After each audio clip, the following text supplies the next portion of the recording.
ಕಲಬುರಗಿ ಜಿಲ್ಲೆಯಾದ್ಯಂತ ವರುಣನ ಅಬ್ಬರ ಶುರುವಾಗಿದೆ. ಭಾರಿ ಮಳೆಯಿಂದ ರಸ್ತೆಗಳೆಲ್ಲ ಸಂಪೂರ್ಣ ಜಲಾವೃತ. ಅಫಜಲಪುರ ತಾಲೂಕಿನ ಮಣ್ಣೂರು ತತ್ತರಿಸಿ ಹೋಗಿದೆ. ಕಲಬುರಗಿ ಜಿಲ್ಲೆಯಾದ್ಯಂತ ವರುಣನ ಅಬ್ಬರ ಶುರುವಾಗಿದೆ. ಭಾರಿ ಮಳೆಯ ರಭಸಕ್ಕೆ ಮತ್ತು ಮೇಘ ಸ್ಫೋಟಕ್ಕೆ ರಸ್ತೆಗಳೆಲ್ಲ ಸಂಪೂರ್ಣ ಜಲಾವೃತ. ಅಫಜಲಪುರ ತಾಲೂಕಿನ ಮಣ್ಣೂರ ಗ್ರಾಮ ತತ್ತರಿಸಿ ಹೋಗಿದೆ. ಮಣ್ಣೂರ ಕರಜಗಿ ನಡುವಿನ ರಸ್ತೆ ಸಂಪರ್ಕ ಸಂಪೂರ್ಣ ಬಂದಾಗಿದ್ದು ವಾಹನ ಸವಾರರು ಕೂಡ ಪರದಾಡುತ್ತಿದ್ದಾರೆ. ರಸ್ತೆ ಜಲಮಯ, ವಾಹನ ಸವಾರರ ಪರದಾಟ. ಕಲಬುರಗಿ ಜಿಲ್ಲೆಯಾದ್ಯಂತ ವರುಣನ ಅಬ್ಬರ ತಾರಕಕ್ಕೇರಿದೆ. ಭಾರಿ ಮಳೆಯಿಂದ ರಸ್ತೆಗಳೆಲ್ಲ ಸಂಪೂರ್ಣ ಜಲಾವೃತ. ಅಫಜಲಪುರ ತಾಲೂಕಿನ ಮಣ್ಣೂರು ಅಕ್ಷರಶಃ ತತ್ತರ. ಮಣ್ಣೂರ ಕರಜಗಿ ನಡುವಿನ ರಸ್ತೆ ಸಂಪರ್ಕ ಬಂದಾಗಿದೆ. ರಸ್ತೆ ಜಲಮಯ, ವಾಹನ ಸವಾರರು ಕೂಡ ತತ್ತರಿಸಿ ಹೋಗಿದ್ದಾರೆ. ಸೊ ಮಣ್ಣೂರು ಕರಜಗಿ ನಡುವಿನ ರಸ್ತೆ ಕೂಡ ಸಂಪೂರ್ಣವಾಗಿ ಬಂದಾಗಿದೆ, ಸಂಪರ್ಕ ಕಡಿತಗೊಂಡಿದೆ. ರಸ್ತೆ ಜಲಮಯ, ವಾಹನ ಸವಾರರು ಕೂಡ ಪರದಾಡುವಂತಾಗಿದೆ. ಇನ್ನು ಚಿಂಚೋಳಿ ತಾಲೂಕಿನಲ್ಲೂ ಕೂಡ ಭಾರಿ ಮಳೆಯಾಗ್ತಾ ಇದೆ. ತುಂಬಿ ಹರಿಯುತ್ತಿರುವಂತಹ ಹಳ್ಳ ಕೊಳ್ಳ, ತುಂಬಿ ಹರಿಯುತ್ತಿರುವ ಗಾರಂಪಳ್ಳಿ ಹಳ್ಳ ಯಾವುದೇ ಸಂದರ್ಭದಲ್ಲೂ ಕೂಡ ರಸ್ತೆ ಮುಳುಗಡೆ ಸಾಧ್ಯತೆ. ಚಿಂಚೋಳಿಗೂ ಕೂಡ ತಟ್ಟಿದ ವರುಣ. ಚಿಂಚೋಳಿ ತಾಲೂಕಿನಲ್ಲೂ ಕೂಡ ಭಾರಿ ಮಳೆ ತುಂಬಿ ಹರಿತಾ ಇದೆ ಹಳ್ಳ ಕೊಳ್ಳಗಳು. ರೈತರಿಗೂ ಕೂಡ ಢವಢವ, ನಾಗರಿಕರಿಗೂ ಕೂಡ ಭಯ ಮತ್ತು ಆತಂಕ. ತುಂಬಿ ಹರಿಯುತ್ತಿರುವಂತಹ ಗಾರಂಪಳ್ಳಿ ಹಳ್ಳ, ಯಾವಾಗ ಬೇಕಾದರೂ ಗಾರಂಪಳ್ಳಿ ಹಳ್ಳ ಮುಳುಗಡೆಯಾಗಬಹುದು. ಯಾವುದೇ ಸಂದರ್ಭದಲ್ಲೂ ಕೂಡ ರಸ್ತೆ ಮುಳುಗಡೆ ಭೀತಿಯೂ ಕೂಡ ನಾಗರಿಕರು ಎದುರಿಸ್ತಾ ಇದ್ದಾರೆ. ಚಿಂಚೋಳಿ ಬೀದರ್ಗೆ ಸಂಪರ್ಕ ಕಲ್ಪಿಸುವಂತಹ ರಸ್ತೆ ಅದು. ಸೇತುವೆ ಮೇಲ್ಭಾಗದವರೆಗೂ ಕೂಡ ಬಂದು ನಿಂತಿರುವ ನೀರು. ಚಿಂಚೋಳಿ ತಾಲೂಕಿನಲ್ಲೂ ರಣಮಳೆ, ರಣ ಮಳೆ. ಸೊ ವರುಣನ ಅಬ್ಬರಕ್ಕೆ ಈಗಾಗಲೇ ಚಿಂಚೋಳಿ ಅಕ್ಷರಶಃ ತತ್ತರಿಸಿ ಹೋಗಿದೆ. ಸೊ ಆ ಮಳೆಯ ಕಾರಣ ನೀವು ಆ ಸೇತುವೆಯನ್ನು ಗಮನಿಸ್ತಾ ಇದ್ದೀರಿ, ಚಿಂಚೋಳಿ ಸೇತುವೆ. ಆ ಸೇತುವೆ ಇನ್ನು ಮುಳುಗಡೆ ಆಗೋದಕ್ಕೆ ಒಂದು 10ರಿಂದ 20 ಅಡಿ ನೀರು ಬಂದರೆ ಸಾಕು, ಮುಳುಗಡೆ ಆಗುತ್ತೆ. ಅದಾದ ಮೇಲೆ ರಸ್ತೆ ಸಂಚಾರಕ್ಕೂ ಕೂಡ ಅಲ್ಲಿ ತೊಂದರೆಯಾಗುತ್ತೆ. ವಾಹನ ಸವಾರರು ತತ್ತರಿಸಬೇಕಾದ ಪರಿಸ್ಥಿತಿ ಎದುರಾಗುತ್ತೆ. ಇರುವುದೊಂದು ಸೇತುವೆ, ಅದು ಕೂಡ ನೀರಿನಲ್ಲಿ ಮುಳುಗಿದರೆ ನಾವಿನ್ನು ಎಲ್ಲಿ ಹೋಗೋದು, ಹೆಂಗೆ ಹೋಗೋದು ಅಂಥೇಳಿ ಜನ ಯೋಚನೆ ಮಾಡಬೇಕಾದ ಪರಿಸ್ಥಿತಿಗೆ ಬಂದಿದೆ. ಇದು ಚಿಂಚೋಳಿ ಬೀದರ್ಗೆ ಸಂಪರ್ಕ ಕಲ್ಪಿಸುವಂಥ ರಸ್ತೆ. ಸೇತುವೆ ಮೇಲ್ಭಾಗದವರೆಗೂ ಬಂದು ನಿಂತಿರ್ತಕ್ಕಂತಹ ನೀರು ಕಂಡು ಜನ ಕೂಡ ಆತಂಕ, ಗೊಂದಲಕ್ಕೀಡಾಗಿದ್ದಾರೆ. ರೇಬಿಸ್ಗೆ ಇಂಜೆಕ್ಷನ್ ಸಿಗದೆ ಬ್ರಿಮ್ಸ್ ಆಸ್ಪತ್ರೆಯಲ್ಲಿ ರೋಗಿಗಳ ಪರದಾಟ.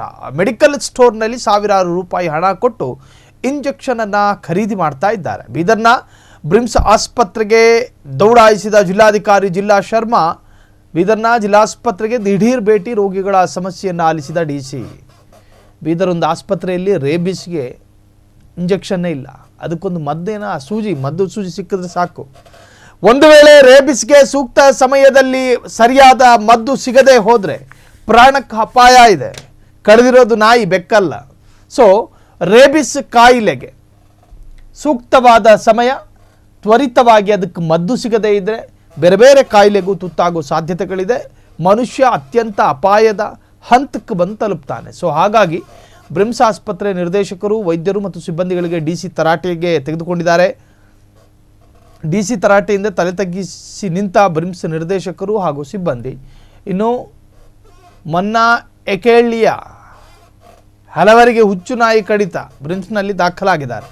ಬ್ರಿಮ್ಸ್ನಲ್ಲಿ ಯಾವುದೇ ಇಂಜೆಕ್ಷನ್ ಕೊರತೆ ಇಲ್ಲ, ತಪ್ಪಿತಸ್ಥರ ವಿರುದ್ಧ ಕ್ರಮ. ಬೀದರ್ ಜಿಲ್ಲಾಧಿಕಾರಿ ಜಿಲ್ಲಾ ಶಿಲ್ಪಾ ಶರ್ಮಾ ಸ್ಪಷ್ಟನೆಯನ್ನು ಕೊಟ್ಟಿದ್ದಾರೆ. ಸ್ಟಾಫ್ ಜೊತೆಲಿ ಕೂಡ ಮಾತಾಡಿದ್ದೀವಿ. ಮತ್ತು ಪೇರೆಂಟ್ಸ್, ಫ್ಯಾಮಿಲಿ ಯಾರಿದ್ರು, ಮಗು ಯಾರಿಗೂ ಕಚ್ಚೋಗಿದೆ ಅಂತ ಅವ್ರ ಜೊತೆಲಿ ಕೂಡ ಮಾತಾಡಿದ್ದೀವಿ.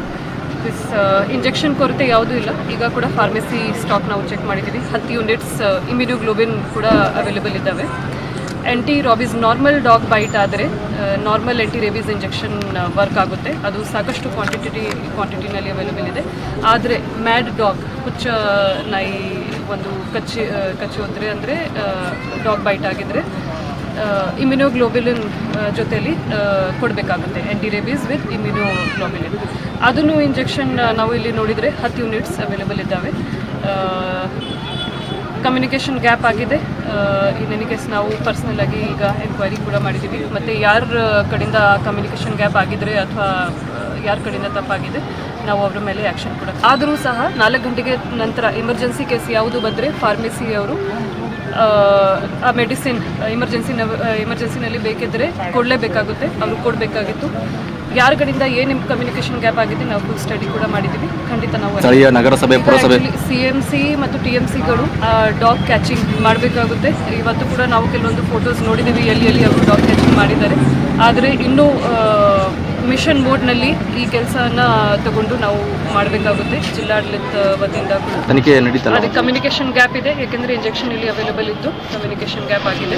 ಕ್ರಮ ಏನಾಗುತ್ತೆ ಮೇಡಮ್? ಯಾವಾಗ ಆಗುತ್ತೆ, ಏನಾಗುತ್ತೆ ಕ್ರಮ ನಾವು ಖಂಡಿತ ಆದಷ್ಟು ಬೇಗ ತಗೊಂಡು ಮೇಡಮ್? इससे पहले ನಾವು ಎಲ್ಲ ಡಾಕ್ಟರ್ಸ್ ಜೊತೆಲಿ ಕೂಡ ಮಾತಾಡಿದ್ದೀವಿ, ನರ್ಸಿಂಗ್ ಸ್ಟಾಫ್ ಜೊತೆಲಿ ಕೂಡ ಮಾತಾಡಿದ್ದೀವಿ. ನಡು ರಸ್ತೆಯಲ್ಲಿಯೇ 2 ಬೀದಿ ದನಗಳು ಜಿದ್ದಿಗೆ ಬಿದ್ದು ಕಾಳಗ ನಡೆಸಿದ್ದನ್ನು ಕಂಡು ಸ್ಥಳೀಯರು ಬೆಚ್ಚಿ ಬಿದ್ದಿದ್ದಾರೆ. ಈ ಘಟನೆ ನಡೆದಿರೋದು ವಾಣಿಜ್ಯ ನಗರಿ ಹುಬ್ಬಳ್ಳಿಯ ಗೋಕುಲದಲ್ಲಿ ನಡೆದಿದೆ. ಹುಬ್ಬಳ್ಳಿಯ ಬಹುತೇಕ ಕಡೆ ಬೀದಿ ದನಗಳ ಹಾವಳಿ ಮಿತಿಮೀರ್ತಾ ಇದ್ದು, ಆದರೆ ಈ ಬಗ್ಗೆ ಮಾತ್ರ ಪಾಲಿಕೆ ನಿಷ್ಕಾಳಜಿ ವಹಿಸಿದೆ. ಈ ಬಗ್ಗೆ ಸ್ಥಳೀಯರು ಆಕ್ರೋಶವನ್ನು ಹೊರಹಾಕಿದ್ದಾರೆ.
ಗದಗ ಜಿಲ್ಲೆಯ ಲಕ್ಷ್ಮೇಶ್ವರ ಪಟ್ಟಣದಿಂದ ಸಂಕ್ಲಿಪುರಗೆ ಹೋಗುತ್ತಿದ್ದ ಬಸ್ಸಲ್ಲಿ ನಿಲ್ಲಲು ಜಾಗ ಕೂಡ ಇಲ್ಲ. ಜನ, ಅದರಲ್ಲೂ ವಿದ್ಯಾರ್ಥಿಗಳು ಡೋರಲ್ಲಿ ನೇತಾಡಿಕೊಂಡೇ ಹೋಗಬೇಕಾದ ದುಸ್ಥಿತಿ ಇದೆ.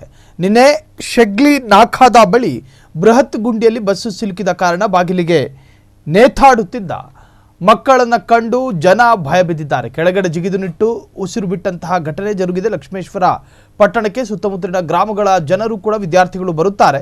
ಆದರೆ ಲಕ್ಷ್ಮೇಶ್ವರ ಪಟ್ಟಣದಿಂದ ತಮ್ಮ ಗ್ರಾಮಕ್ಕೆ ತೆರಳಲು ಸಮಯಕ್ಕೆ ಸರಿಯಾಗಿ ಬಸ್ಸಿನ ವ್ಯವಸ್ಥೆ ಇಲ್ಲದಿರುವುದರಿಂದ ಬಸ್ಸಿನಲ್ಲಿಯೇ ತಮ್ಮ ಜೀವನವನ್ನು ಕೈಯಲ್ಲಿ ಹಿಡಿದುಕೊಂಡು ಹೋಗುವ ಪರಿಸ್ಥಿತಿ ನಿರ್ಮಾಣವಾಗಿದೆ. ಇಷ್ಟೆಲ್ಲ ಇದ್ದರೂ ಕೂಡ ಅಧಿಕಾರಿಗಳು ಮಾತ್ರ, ಸಂಬಂಧಪಟ್ಟ ಅಧಿಕಾರಿಗಳು ಕ್ರಮವನ್ನು ತೆಗೆದುಕೊಳ್ತಾ ಇಲ್ಲ.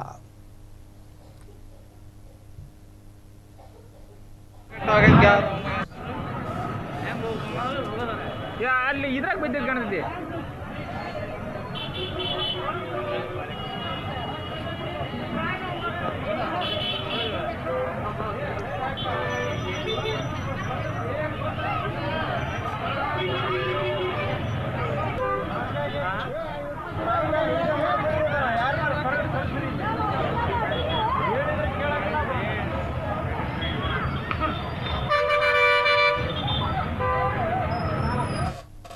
ಗಣೇಶೋತ್ಸವ ಸಂಭ್ರಮ ವೇಳೆ ಸುಪ್ರೀಂ ಕೋರ್ಟ್ ಆದೇಶ ಪಾಲಿಸಬೇಕು, ಇಲ್ಲವಾದಲ್ಲಿ ಕಾನೂನು ಕ್ರಮ ಎಂದು Hubballi Dharwad police commissioner N Shashikumar ಎಚ್ಚರಿಕೆ ನೀಡಿದ್ದಾರೆ.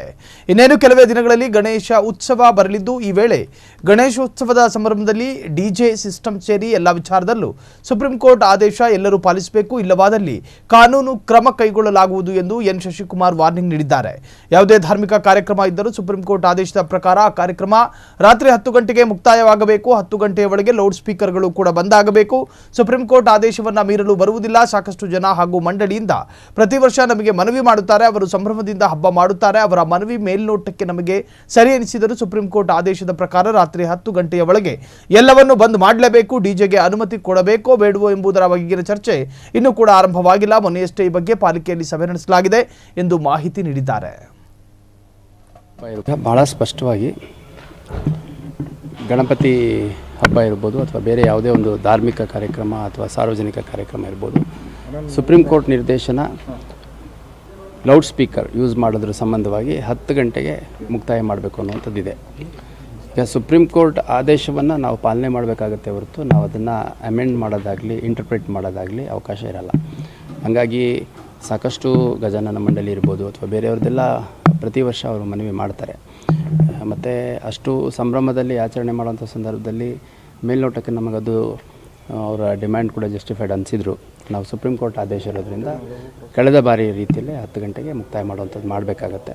ಅದನ್ನೇ ನಾವು ಪಾಲನೆ ಮಾಡಬೇಕಾಗತ್ತೆ. ಡಿಜೆಗೆ ಏನಾದ್ರು ಪರ್ಮಿಷನ್ ಮಂಡಳಿಯವರು ಯಾರು ಕೇಳಿದ್ದಾರೆ ಸರ್, ಅಥವಾ ಅದೇನಾದರೂ? ಇಲ್ಲ, ಆ ಪ್ರೋಸೆಸ್ಸೇ ಇನ್ನೂ ಸ್ಟಾರ್ಟ್ ಆಗಿಲ್ಲ.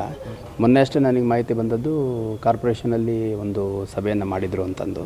ಈಗ ನಾವು ಜಿಲ್ಲಾಡಳಿತದ ವತಿಯಿಂದ, ನಮ್ಮ ಇಲಾಖೆ ವತಿಯಿಂದ ಆಯೋಜಕರು ಮತ್ತು ಈ ಗಣಪತಿ ಮಣ್ಣಿನ ಗಣಪತಿ ಒಂದು ಸೀರೀಸ್ ಆಫ್ ಮೀಟಿಂಗ್ಸು ಮಾಡೋದಿದೆ.